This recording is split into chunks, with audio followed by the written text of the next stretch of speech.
함께 6월의 말씀 베드로전서 5장 10절 말씀을 암송하시면서 하나님 앞에 예배자로 나아가시겠습니다. 모든 은혜의 하나님 곧 그리스도 안에서 너희를 부르사 자기의 영원한 영광에 들어가게 하신 이가 잠깐 고난을 당한 너희를 친히 온전하게 하시며 굳건하게 하시며 강하게 하시며 터를 견고하게 하시리라. 아멘. 찬송가 342장 너 시험을 당해. 우리가 시험을 당할 때 믿음으로 승리할 것을 결단하며 함께 가사를 묵상하며 찬양하시겠습니다.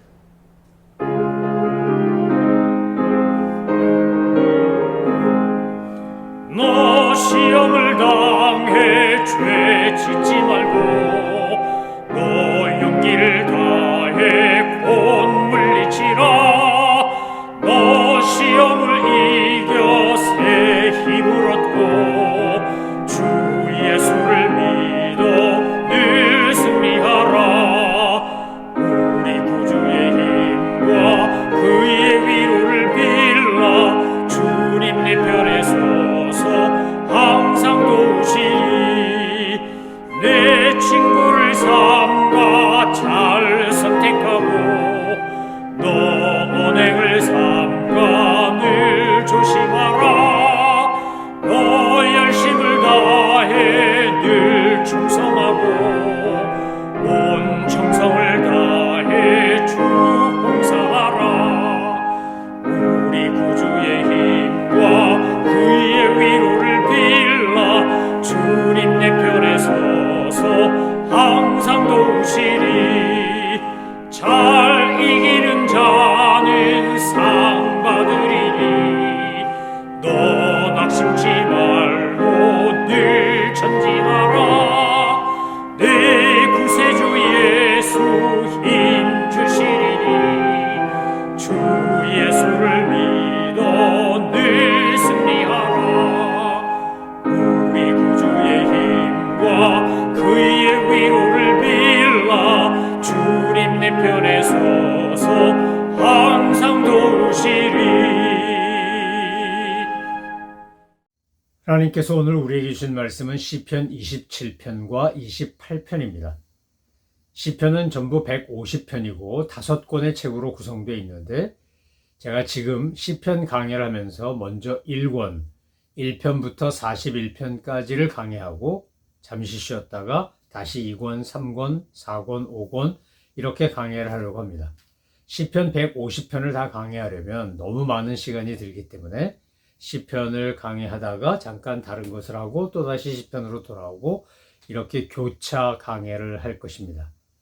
27편과 28편을 읽어보면 이 성경을 이 시편을 묵상해 보면 시편이 갖고 있는 여러 가지 특징 중에 하나인 이 군사적 용어, 전쟁과 관계된 그리고 전쟁과 관계된 제의적 표현들이 시편 27편과 28편에 많이 나온다는 것을 알 수 있습니다. 다윗은 일생도록 전쟁과 떠나야 떠날 수 없었던 인물 중에 하나입니다. 그가 역사의 무대에 혜성처럼 등장할 때도 골리앗을 때려눕히는 전쟁을 통해 그가 하나님의 능력과 은혜를 증명하며 이른바 슈퍼스타가 돼서 역사의 무대에 혜성처럼 등장한 거 아닙니까? 아버지의 심부름을 받아 형들이 있는 전쟁터에 이른바 위문 갔다가 그곳에서 골리앗 앞에 무서워 벌벌 떨고 있는 사울왕과 이스라엘 군대를 보고 이 어린 소년이, 이 순수한 소년이 나는 하나님의 이름으로 나가서 저 골리앗을 때려눕히겠다고 하고 그가 그렇게 유명하고 위대한 신앙 고백을 하고 나는 만군의 여호와 이름으로 너에게 간다. 너는 칼과 단창으로 내게 오거니와 나는 하나님의 능력과 이름을 걸고 간다라고 하며 골리앗을 때려눕히지 않았습니까? 우리가 살고 있는 미국에도 사실은 아주 치열한 내전이 있었습니다. 독립전쟁 말고 영국으로부터 독립하기 위하여 조지 워싱턴이 총사령관이 돼서 치렀던 독립전쟁 말고 남군과 북군이 서로 엄청난 피해를 입히며 내전을 했던 것을 우리는 기억합니다. 역사 속에서 알고 있습니다. 근데 그 내전, 왜 남북전쟁은 왜 일어났습니까? 여러 가지 이유가 있지만 가장 큰 이유는 흑인 노예를 해방시킨 전쟁이라고 할 수 있을 겁니다. 정말 북군인 에브라함 링컨을 중심으로 한 북군은 순수한 인권적인 이유 때문에, 인간에 대한 존중 때문에 남북전쟁을 통해 흑인 노예를 해방시켰다라고 말하기에는 좀 무리가 있습니다. 그러나 가장 중요한 원인, 이유이면 틀림없습니다. 사회 경제적인 요소도 있었고 정치적인 상황도 있었고 여러 가지 요소가 있었지만 에브라함 링컨에게 주셨던 하나님의 마음을 품고 그가 이 땅에서 고통당하고 있는 흑인 노예들을 해방시키는 남북전쟁을 치른 것이면 틀림없습니다. 에브라함 링컨이 그랬듯이 다윗 또한 수많은 전쟁을 치르면서 그는 전쟁이 가진 비참함이나 전쟁이 가진 어려움에 대해서 누구보다 잘 알았던 사람입니다. 전쟁을 하게 되면 원하든 원하지 않든 적군, 아군 할 것 없이 많은 피해를 입고 또 무고한 희생자들이 등장하게 되어 있습니다. 그래서 전쟁은 빠르게 끝날수록 좋은 겁니다. 빨리 끝내야 피해자가 적습니다. 남북전쟁 꽤 오랜 시간을 벌였고 그 바람에 수많은 사람들이 희생을 당했습니다. 미국의 역사 속에 흑역사라고 할 수 있는 것이 바로 이 아프리칸 아메리칸의 흑인 노예일 겁니다. 그런데 그 흑인 노예를 해방시킨 날이 바로 준테인스라 해서 오늘 6월 19일입니다. 준과 19를 합친 단어가 준테인스인데 지금 현 대통령인 조 바이든이 서명함으로 인해서 가장 최근에 내셔널 할러데이가 된 것이 바로 이 준테인스 내셔널 인디펜던스 데이인 겁니다. 제가 미국 역사를 공부하면서 참 신기하다고 느낀 건 뭐냐면 자기를 그렇게 박해하고 인권 침해를 하고 탄압을 하고 팔아먹고 성폭행도 하고 별짓 다 하는 백인들이 믿는 기독교를 어떻게 흑인들이 믿었을까? 아프리카 아메리칸으로 이곳에 끌려올 때 그들은 인간 이하의 대접을 받으며 정말 짐짝처럼 실려왔고 그래서 저 대서양을 건너오는 동안에 정말 많은 사람들이 바다에 수장되었습니다. 너무나 많은 사람들이 희생되었습니다. 그런 고통을 겪고 이 땅에 와서도 정말 힘든 시간을 보냈는데 어떻게 자기를 괴롭히고 인간 대접 안 해주는 그 농장주들이 믿는 하나님을 그들도 믿었을까? 아무리 인간적으로 이해해 보려고 해도 이것은 정말 미스테리 같고 신묘막측합니다. 하나님의 섭리와 계획이 아니라면 이것은 불가능할 겁니다. 그리고 우리가 아는 것처럼 그들은 흑인 영가라고 하는 것을 통해서 정말 찬양을 하며 하나님을 노래하고 그 믿음으로 승리하지 않았습니까? 끝까지 견뎠고 이겼습니다. 마침내 하나님이 에브라함 링컨을 통해서 흑인 노예들을 해방시켰고 그것을 기념하는 날이 바로 오늘입니다. 다윗이 쓴 시편을 읽어보면 마치 이 땅에 있었던 아프리칸 아메리칸처럼 수많은 어려움과 고통 속에서도 그는 하나님을 신뢰하고 하나님을 의지함으로 인해 전쟁에서도 승리하고 모함과 역경을 받을 때에도 하나님께 탄원하고 탄식함으로 주님의 도우심을 받고 감사하며 찬송하는 기도를 올린 것을 볼 수 있습니다.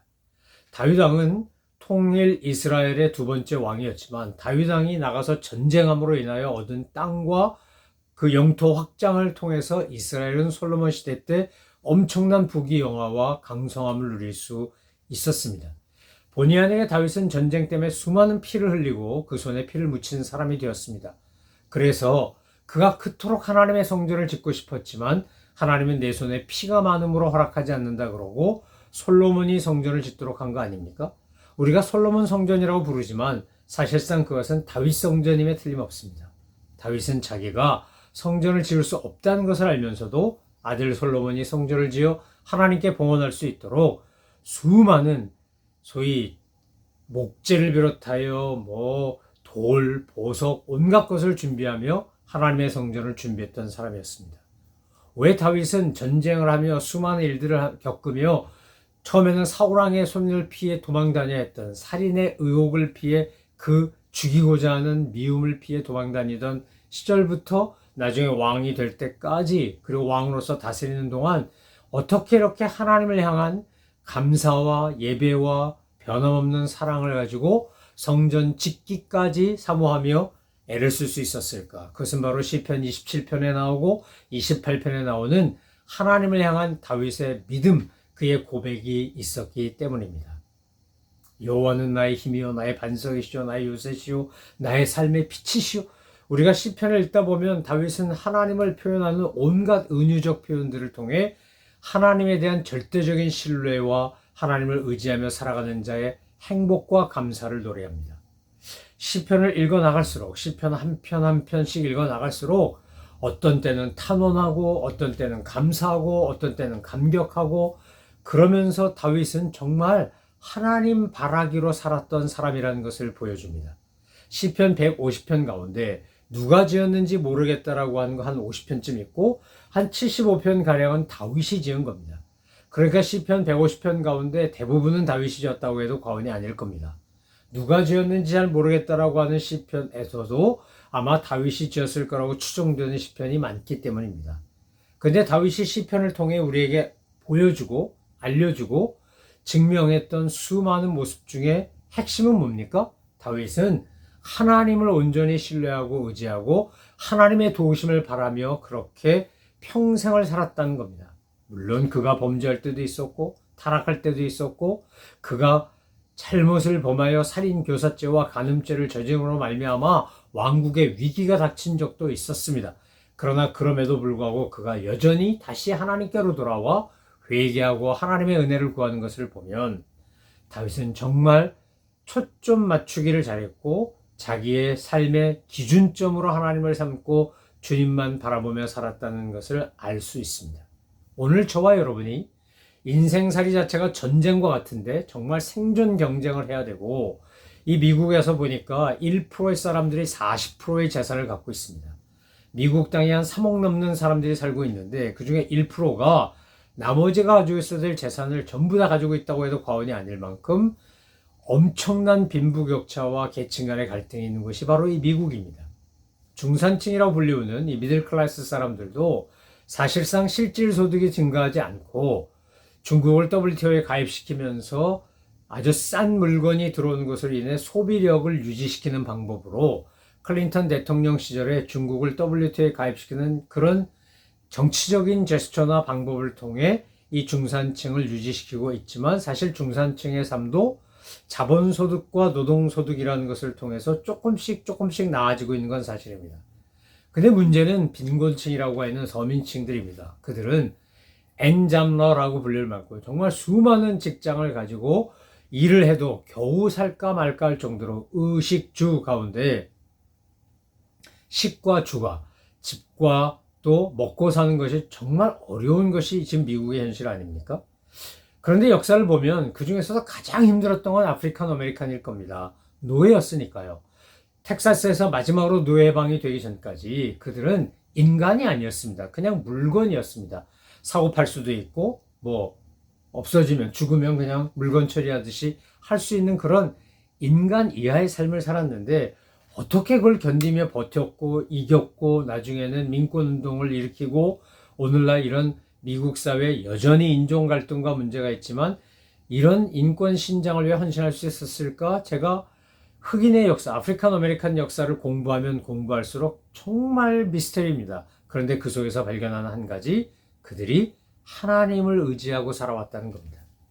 민권운동의 대표주자라고 할 수 있는 마르틴 루터킹 주니어 목사도 그가 목사로서 정말 하나님을 믿고 하나님의 방법대로 비폭력적으로 민권운동 시빌 라이트 무브먼트를 일으킨 거 아닙니까? 하나님을 믿지 못했다면 어떻게 폭력적으로 나오는 그런 백인 경찰이나 이런 인종차별주의자들의 말도 안 되는 행위 앞에서 그렇게 맞아가며 터져가며 감옥에 가가며 그런 고통과 수난을 겪어가며 나중에는 암살당해 죽으면서 이렇게 민권운동에 헌신할 수 있었을까? 정말 불가사의하지 않습니까?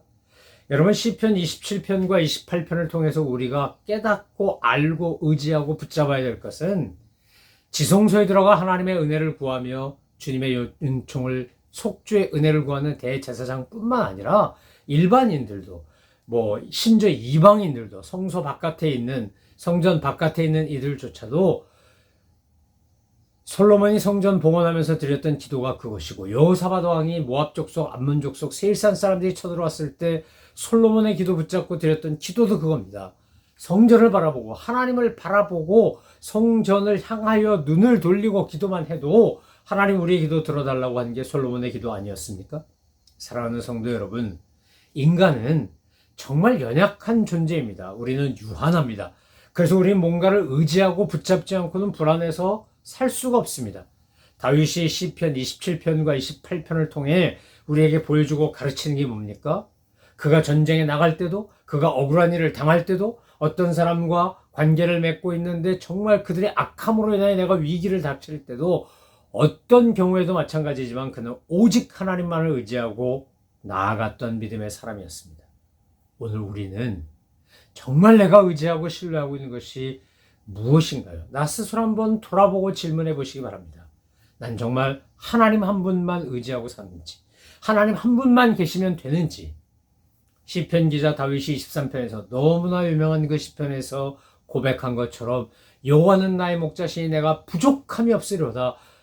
우리가 너무 좋아하는 그 시편의 그 아름다운 식비처럼, 그 신앙 고백처럼 우리도 정말 그렇게 살고 있는지요? 여러분, 우리는 유한한 인생을 살다가 때가 되면 아버지 집에 본향에 돌아갑니다. 성경을 읽어보면 태어날 때, 올 때 아무것도 가져온 것이 없기 때문에 돌아갈 때도 아무것도 가져가지 못할 거라고 신구약 성경 전체를 통해서 수많은 이들이 강조하며 가르칩니다. 디모데후서 전서에서도 사도 바울이 디모데에게 그렇게 가르칩니다.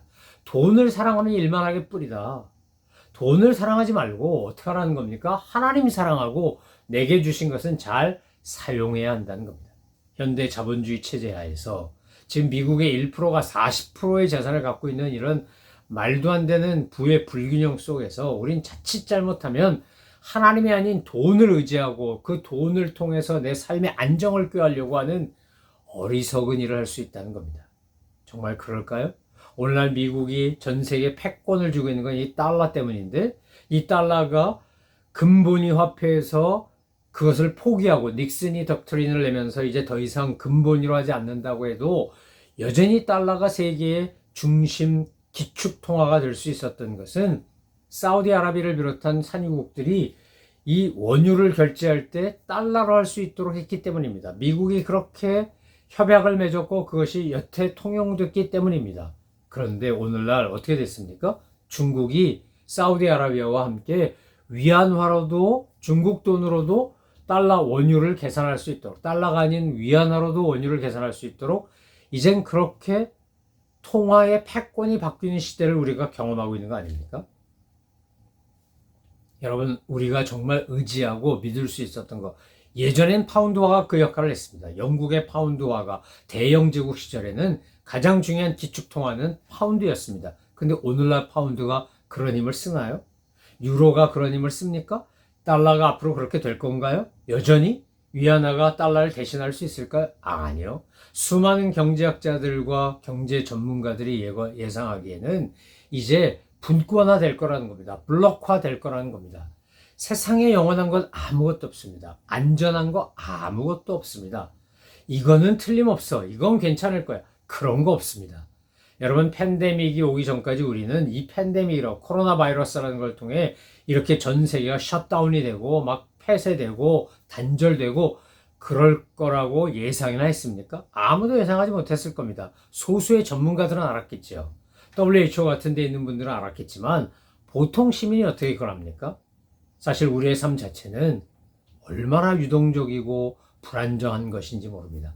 그런데 이런 불안정하고 불확실한 불투명한 나날을 살아간다 할지라도 우리가 안전하고 두려워하지 않을 수 있는 이유는 우리가 믿는 하나님이 요새시고 방패시고 어둠을 물리친 빛이시고 나를 돕는 산성이시고 나의 모든 것이기 때문인 것입니다. 여러분, 왜 믿음이 중요합니까? 왜 하나님을 의지하고 살아가는 것이 중요합니까? 우리가 조금만 이성적으로 지성적으로 평가하고 분석하고 내다봐도요, 세상은 지금 매우 심각할 정도로 급변하고 있습니다. 2024년이 올해가 세상에서 가장 더운 해가 될 거다. 뭐 이렇게 말하는 예언 여러분 예고 많이 들어보셨죠? 올해 얼마나 덥습니까? 이 시카고 일대가 지금 저 남부보다 더 덥습니다. 이 엘니뇨 현상 때문에 지금 전 세계가 펄펄 끓는다고 할 정도로 지금 엄청난 기후변화가 일어납니다. 그 예전에 생각도 못했던 일입니다. 그런데 환경을 파괴한 인간이 결국 그 환경 파괴의 값을 그대로 치르고 있다고 해도 과언이 아닙니다. 여러분, 시편 기자인 다윗이 뭐라고 했습니까? 시인이. 그가 시인으로서 이렇게 이야기합니다. 내가 사망의 음침한 골짜기를 다닐지라도 해받음을 두려워하지 않는다는 거죠. 시편 24편, 26, 5편, 6편, 7편, 8편 계속 시편이 이어져 가는데도 보면 그가 하나님을 의지함으로 그가 담대하고 하나님을 의지함으로 그가 평안하다고 노래하지 않습니까? 사랑하는 성도 여러분, 우리가 이 땅을 살아가는 동안에 정말 믿고 의지할 것은 주님밖에 없습니다. 주님의 사랑, 주님의 은혜, 주님의 자비, 주님의 긍휼, 주님의 보호하심과 도우심을 온전히 믿고 하나님께 소망을 두고 하나님의 은혜에 감사하면서 살아가신 저와 여러분 되기를 소망하며 축원합니다. 우리의 삶이 아무리 불확실하고 우리의 삶에 아무리 파도가 치고 우리의 삶에 엄청난 어려움과 곤경과 위기가 닥친다 할지라도 다윗이 고백했던 것처럼 내가 적군이 나를 둘러진치고 천만이 나를 둘러진쳐도 나는 평안히 눕고 자기도 하리니 이유가 뭐라는 겁니까? 하나님이 나와 함께 하시기 때문인 겁니다. 예수님을 이 땅에 보내주실 때 주님께서 우리에게 가르쳐 주시는 것이 뭡니까? 임마누엘 했습니다. 임마누엘. 하나님 언제나 우리와 함께 하신다.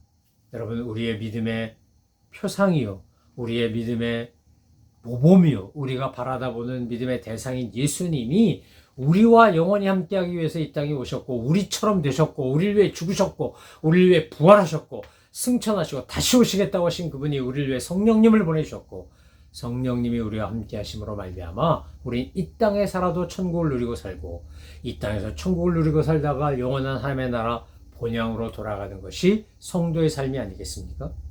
여러분, 세상 것 의지하지 말고 돈도 권력도 명예도 어떤 것도 의지하지 말고 오직 하나님만 의지하고 하나님만 찬양하고 하나님만 신뢰하고 주님과 함께 동행하시는 믿음의 사람들로 날마다 영적 여정을 승리의 노래로 채워가시는 우리 모든 믿음의 식구들 되시기를 소망하며 축원합니다.